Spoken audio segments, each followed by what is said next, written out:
Baik, selamat malam Bapak Riko. Perkenalkan nama saya Anfania Putri dari Studi Kenotariatan UNS. Dalam kesempatan ini saya akan mempresentasikan mengenai akad pembiayaan mudah rabah yang sudah saya kerjakan Bapak. Baik, langsung saja saya mulai. Di sini ada kepala akta, itu ada judul akta terlebih dahulu, yaitu saya memilih akad pembiayaan mudah rabah. Untuk nomor aktanya nomor 01, kemudian selanjutnya ada bagian tanggal dan hari pembuatan akta ini dan tanggal di tanda tangannya akta ini. Di sini saya memilih hari Senin tanggal 8 Juni tahun 2026 pada pukul 10 pagi waktu Indonesia Barat. Kemudian di sini ada identitas saya sebagai notaris, nama, kemudian ada gelarnya S1 dan S2-nya, dan kedudukannya ada di kota Surakarta gitu. Kemudian selanjutnya ada para pihak. Baik, untuk mudarabah ini saya ada bank syariah, tapi untuk perwakilannya itu Tuan Hartono Putra. Di sini saya menuliskan atau membuat Tuan Hartono Putra ini saya lampirkan di Surakarta sesuai dengan kartu tanda penduduk, itu identitasnya, tanggal sekian, kemudian untuk pekerjaan sebagai karyawan swasta, untuk kemudian warga negaranya warga negara Indonesia, untuk tempat tinggalnya di Jalan Sudirman nomor 57 dan sebagainya. Kemudian saya juga menerangkan saya mendapatkan identitas tersebut sesuai dengan pemegang kartu tanda penduduk dengan nomor induk sekian. Kemudian dalam hal ini karena Bapak Hartono Putra ini mewakili perusahaan yaitu PT Bank Syariah, begitu saya mencantumkan menerangkan dalam hal ini bertindak dalam jabatannya selaku pemimpin cabang PT Bank Syariah di kantor cabang pembantu Solo Sudirman. Kemudian ini ada berdasarkan surat keputusan direksi tertanggal sekian nomor sekian dan dibuat di bawah tangan untuk surat keputusan direksinya atau surat kuasanya dan sudah dibubuhi materai secara cukup. Kemudian di sini saya juga mencantumkan untuk anggaran, mohon maaf, akta pendiriannya atau anggaran dasarnya, yaitu pada tanggal sekian, kemudian nomor sekian dengan persetujuan dari Kementerian Hukum dan HAM nomor AHU sekian, kemudian ada perubahan anggaran dasarnya, yaitu pada tanggal sekian ini, pada tanggal sekian, kemudian dibuat di hadapan notaris ini. Kemudian selanjutnya yaitu juga ada persetujuannya Bapak dari Kementerian Hukum dan HAM ini dan tanggalnya juga. Kemudian untuk selanjutnya disebut pihak pertama atau pihak bank gitu. Kemudian saya lanjutkan ini untuk pihak yang kedua yaitu Bapak Budianto atau Tuan Budianto, seperti yang sudah tertera di sini juga saya cantumkan lahirnya di mana, kemudian tanggal berapa, pekerjaannya sebagai wira swasta, warga negara Indonesia, bertempat tinggal di Jalan Gatot Subroto sekian-sekian. Kemudian ini saya mendapatkannya dari kartu tanda penduduk dengan nomor induk kependudukan 345 dan seterusnya. Kemudian dalam hal ini Bapak Tuan atau Tuan Budianto ini juga melakukan tindakan hukum ini terus didampingi oleh istrinya, saya cantumkan juga, itu Nyonya Siti Sitia. Sama seperti yang pihak lainnya, saya juga mencantumkan identitasnya sesuai kartu tanda penduduknya, dan saya juga mencantumkan yang turut hadir dan menandatangani akta ini. Jadi yang hadir itu ada 3 orang Bapak. Ada Bapak Hartono Putra selaku dari perwakilan dari perusahaan PT Bank Syariah, kemudian ada Bapak atau Tuan Budianto beserta istrinya Nyonya Siti Sitia. Untuk selanjutnya disebut juga pihak kedua atau nasabah gitu. Terus selanjutnya bagian komparisinya Bapak. Ini saya menerangkan terlebih dahulu, para penghadap terlebih dahulu menerangkan hal-hal seperti ini Bapak. Ada dijelaskan dulu banknya itu kedudukannya sebagai apa, atau mungkin banknya itu merupakan perusahaan apa, begitu sesuai. Ini yang poin pertama. Poin yang kedua, ini sebelumnya nasabah itu telah mengajukan permohonan fasilitas pembiayaan produktif atau modal kerja. Jadi sebelumnya itu telah mencantumkan, telah membuat suatu permohonan terlebih dahulu ke bank. Kamu misalnya nasabah ini mau meminjam uang ke bank, begitu. Kemudian selanjutnya poin yang ketiga ini, jadi nasabah itu menjelaskan bahwa dia pihak nasabah itu meminjam dengan tujuan untuk membuka kegiatan usaha, yaitu berupa toko kelontong dengan nama Toko Wijaya Makmur. Tujuannya ya seperti sembako dan sebagainya untuk kebutuhan sehari-hari. Kemudian juga menjelaskan bahwa bank sebagai pemilik dana bersedia memberikan pembiayaan secara mudarabah kepada nasabah tersebut. Kemudian untuk keuntungan dari usaha yang dibayar tersebut akan dibagi sesuai dengan nisbah, sesuai dengan aturan di fatwa MUI, begitu. Kemudian selanjutnya ini ada terus yang berdasarkan hal sekuritas, kedua belah pihak sepakat menuangkan akad ini dalam akad pembiayaan mudarabah. Gitu. Baik, saya akan masuk ke bagian klausulanya, klausul dalam akta. Ini dari pasal 1, dari pasal 1 ada definisi akad, definisi dokumen akuran apa saja, bagi hasil, bagi untung, fasilitas dan sebagainya, hingga ke surat persetujuan prinsip. Jadi di sini saya juga mencantumkan nisbah itu apa, mudarabah itu, pembayaran mudarabah itu apa, terus ta'adi itu apa, taksir, mukhalafat, al-syur itu apa. Kemudian selanjutnya menuju ke pasal 2. Di pasal 2 ini saya menjelaskan maksud dan tujuan pembiayaannya itu apa. Nah, dan di sini saya menjelaskan bank dengan menyediakan modal usaha kepada nasabah berdasarkan prinsip mudarabah. Kemudian nasabah dengan ini menerima modal tersebut dan berjenjang untuk mengelolanya secara profesional, transparan, dan juga amanah sesuai dengan prinsip syariahnya. Kemudian dana pembiayaan wajib digunakan semata-mata untuk kegiatan usaha toko kelontong dari Toko Wijaya Makmur. Untuk alamat tokonya ada tertera di sini Bapak. Jalan Gatot Subroto sekian berikut.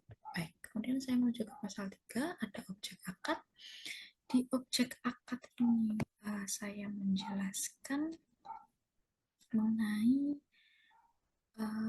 objek dari pembiayaan mudarabah ini itu apa. Nah, di sini objeknya adalah kerjasama usaha antara bank dan nasabah ya, selaku mudarib dan bank selaku syahibul ma'al. Baik, saya jelaskan dulu Bapak. Untuk bank selaku syahibul ma'al ini adalah pihak yang berkedudukan untuk menyediakan modal bagi nasabah, dan nasabah ini selaku mudarib, yaitu yang mengelola modalnya tersebut untuk digunakan sebagai modal untuk toko kelontong. Baik, kemudian selanjutnya modal usahanya itu sebesar 50 juta rupiah Bapak. Saya cantumkan di sini karena sesuai dengan fatwa MUI Bapak ya. Untuk angka 2 huruf A menyatakan modal harus diketahui jumlahnya secara pasti. Nah, makanya saya cantumkan sebesar 50 juta rupiah, dan digunakan untuk apa saya juga cantumkan untuk pembelian persediaan barang, dagangan, penambahan stok barang, perlengkapan usaha, dan lain sebagainya. Baik, saya lanjut ke pasal 4, yaitu pembiayaan dan jangka waktu fasilitas. Nah, ini untuk pembiayaan sekitar 50 juta, kemudian selama 24 bulan Bapak, atau sekitar 2 tahun ya, terhitung mulai dari ditandatanganinya akta ini. Kemudian ini saya cantumkan juga bagaimana pembayaran per bulannya, bagaimana kalau misalnya nanti banknya tutup atau waktu pembayarannya, jadi nanti tidak ada miskom antara nasabah dengan banknya. Saya lanjut Bapak untuk yang pasal 5. Di sini saya mencantumkan ada biaya dan potongan pajak-pajaknya. Gitu. Nah, di sini saya mencantumkan dalamnya akan menanggung dengan berbiaya berupa administrasi, terus kemudian biaya notaris, premi asuransi, begitu saya cantumkan di sini semua. Nah, ini untuk yang di pasal 5 ayat yang ke-6 berarti Bapak ya. Ini saya cantumkan dalam hal nasabah terlambat membayar kewajiban. Ini berarti dendanya Bapak. Saya cantumkan dendanya juga atau yang dalam prinsip syariah namanya tazir begitu. Nah, tazir ini sesuai dengan fatwa MUI lagi Bapak, yaitu sebesar Rp2.000 begitu Bapak dari dendanya per hari kalau misalnya Anda terlambat membayar angsurannya begitu. Nah, ini nanti untuk tazir sendiri sesuai dengan fatwa MUI dan prinsip syariah, denda ini itu nanti nggak masuk keuntungannya bank. Jadi nanti tazir ini ditujukan untuk bentuk disiplin untuk nasabahnya. Jadi biar supaya nasabah ini membayar angsurannya itu tertib begitu, tidak terlambat seperti itu. Kemudian nanti hasilnya dialokasikan untuk dana sosial dendanya, jadi bukan untuk keuntungan bank begitu. Kemudian saya beranjak ke pasal 6, nisbah dan pembagian keuntungan. Nah, untuk nisbah dan pembagian keuntungan ini Bapak, ini saya mencantumkan bank itu sebesar 40% dan nasabah sebesar 60%. Nah, ini untuk sesuai dengan fatwa MUI prinsip syariatnya, bagian keuntungan harus dinyatakan dalam bentuk nisbah dan dituangkan dalam akad. Jadi saya menyatakannya. Nah, ini kenapa untuk bank itu sebesar 40% dan nasabah itu sebesar 60%, karena dalam akad syariah itu tidak diperbolehkan menentukan keuntungan dalam nominal tertentu sejak awal karena akan menyuplai bunga. Oleh karena itu penggunaan presentasinya 40% nanti sudah tetap tepat secara syariah. Jadi nggak boleh, bank itu tidak boleh mengambil keuntungan yang melebihi nasabahnya begitu, karena tidak adil gitu ya Bapak ya. Jadi sesuai dengan fatwa MUI, sesuai dengan prinsip syariahnya. Kemudian ada peristiwa cedera janji, ini saya juga mencantumkan ada ini apabila keadaan secara lalai begitu Bapak, kalau nasabahnya secara lalai membayar, kemudian ini juga ada terjadi peristiwa apapun yang menurut pendapat bank akan mengakibatkan nasabah atau penjamin tidak dapat memenuhi kewajibannya kepada bank, nanti itu masih akan sudah janji gitu. Kemudian ini ada pasal 8 larangan bagi nasabah. Jadi nasabah itu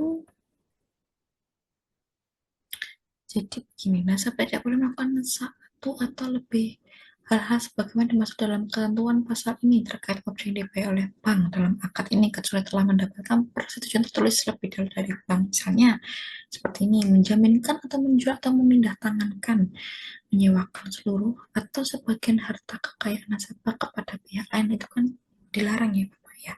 Gitu seterusnya hingga ke ayat yang ketujuh, membayar dividen atau kewajiban lain kepada para pendiri atau persiral perusahaan nasabah apabila nasabah berbentuk badan usaha gitu. Kemudian yang pasal 9 ada force major atau peristiwa-peristiwa yang disebabkan oleh bencana alam, kerusuhan, huru-hara, pemberontakan, epidemi, sabotase, peperangan dan sebagainya di luar kekuasaan nasabah dan bank. Jadi ini kalau misalnya nanti nasabah atau banknya itu di tengah jalan dalam sini ada hal yang tidak dapat dilakukan karena hal-hal di luar kehendak mereka berdua itu, mohon maaf, di luar pihak kedua belah pihak itu kan berarti karena force major, makanya diatur begitu. Dia nanti akan diselesaikan secara musyawarah Bapak, kalau misalnya nanti kejadiannya karena force major begitu ya, maka dia dapat memenuhi apa yang ada di klausulanya begitu. Kemudian pasal 10 perintah dan jaminan nasabah. Di sini saya juga mencantumkan kalau misalnya angsurannya tidak dapat dipenuhi dalam jangka waktu 2 tahun itu, pembiayaan 2 tahun itu, maka nanti ada yang dijaminkan begitu. Kemudian selanjutnya ke pasal 11, berakhirnya perjanjian. Nah, berakhirnya perjanjian ini itu menyimpang dari apa yang telah ditetapkan dalam perjanjian ini, maka bank berhak sewaktu-waktu untuk mengakhiri atau menghentikan perjanjian ini terkait memasukkan fasilitas pembayaran mudharabah sebelum berakhirnya jangka waktu, yakni dengan terlebih dahulu mengirimkan suatu pemberitahuan mengenai hal tersebut kepada nasabah 7 hari kalau misalnya dari bank gitu. Kemudian pasal yang ke-12, pilihan hukum dan penyelesaian sengketa. Di sini saya bila mana musyawarah sebagaimana dimaksud dalam ayat 1 tidak menghasilkan kata sepakat. Kalau misalnya nanti musyawarah nggak ada kata sepakat begitu, atau perjanjian perdamaian juga tidak ada kata sepakat, nanti akan diselesaikan oleh pengadilan agama, karena pengadilan agama itu kan karena ini akarnya dibuat secara mudharabah, artinya secara mudharabah perjanjiannya, maka nanti pengadilan agama begitu untuk yang beragama muslim gitu. Kemudian yang pasal 13 ada pengawasan pemeriksaan. Selanjutnya pasal yang ke-14 ada pengawasan, mohon maaf Bapak, ini saya ada yang kedobelan begitu. Ini sama saja pengawasan pemeriksaan. Kemudian yang pasal ke-15 ini ketentuan penutupnya, akad ini akan dibuat secara 2 rangkap asli masing-masing sama bunyinya di atas kertas bermaterai cukup begitu. Kemudian selanjutnya ini penutup akta atau akhir akta, yaitu ada demikian akta ini dibuat, ditandatangani dan disahkan di Kota Surakarta pada jam, hari, tanggal, bulan, dan tahun seperti tersebut pada permulaan akta ini, baik dengan dihadiri oleh saksinya ada 2 Bapak, ada Nona Putri, saya juga mencantumkan identitasnya sesuai dengan KTP. Kemudian Tuan Tito Putra juga saya cantumkan identitasnya lengkap dari tempat tanggal lahir, kemudian pekerjaannya apa, warga negara mana, tempat tinggal di mana sesuai dengan KTP-nya begitu. Kemudian ini keduanya pegawai kantor notaris sebagai saksi-saksi. Segera setelah akta yang dibacakan oleh saya notaris kepada para penghadap dan saksi-saksi, maka akta ini ditandatangani oleh para penghadap tersebut, saksi-saksi, dan saya notaris. Kemudian yang terakhir dilangsungkan dengan tanpa perubahan, karena di sini saya tidak ada perubahan atau renvoy. Begitu. Baik, ini untuk yang bagian terakhir sekali, itu tanda tangan para pihak. Baik, di sini ada Tuan Hartono, pihak pertamanya saya ada bubukan, mohon maaf, saya bubukan ada materai 10.000, kemudian tanda tangan dari Tuan Hartono, kemudian Tuan Budianto juga turut tanda tangan, Nyonya Siti Sitiah yaitu istri dari Tuan Budianto, yang pada awal akta saya sudah jelaskan bahwa Nyonya Siti Sitiah ini turut hadir di pada saat akta ini dibuat, jadi beliau juga ikut tanda tangan begitu. Kemudian para saksi, keduanya merupakan pegawai kantor notaris, ada Nona Putri dan Tuan Tito Putra. Kemudian saya notaris, ini ada cap dari kantor notaris, kemudian ini ada materai 10.000 dan tanda tangan saya, dan kemudian ada nama saya di sini dan nama notarisnya di sini. Jadi Bapak, sekian presentasi dari saya mengenai akad pembiayaan secara mudharabah. Gitu.